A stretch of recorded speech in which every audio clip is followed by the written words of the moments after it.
വയനാട് ദുരന്തത്തിൽ കേന്ദ്രം തുടരുന്ന അവഗണനയിൽ പ്രതിഷേധിച്ച് LDF കോഴിക്കോട് ആദായനികുതി ഓഫീസ് ഉപരോധിച്ചു.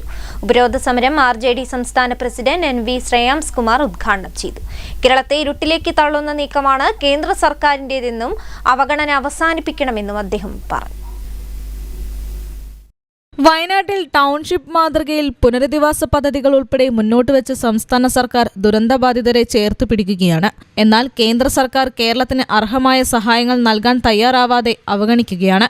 പ്രധാനമന്ത്രി നേരിട്ട് വയനാടെത്തി സ്ഥിതിഗതികൾ വിലയിരുത്തിയിട്ടും കേരളം കണ്ട ഏറ്റവും വലിയ ദുരന്തത്തെ ദേശീയ ദുരന്തമായി പ്രഖ്യാപിക്കാൻ പോലും സാധിക്കുന്നില്ലെന്നാണ് കേന്ദ്ര സർക്കാർ വ്യക്തമാക്കിയിരിക്കുന്നത്.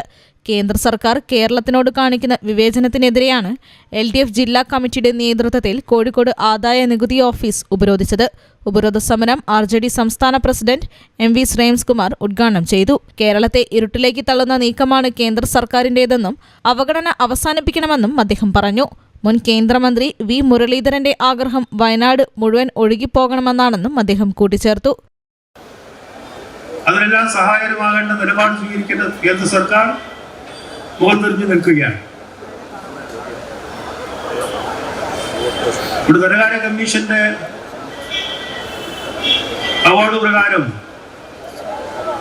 പല മാനദണ്ഡങ്ങളും മുന്നിട്ട് നിൽക്കുന്ന കേരളത്തിൽ നിന്ന് അതിന്റെ പേരിൽ അവഗണന നേരിടുന്ന സ്ഥിതിയാണുള്ളത്.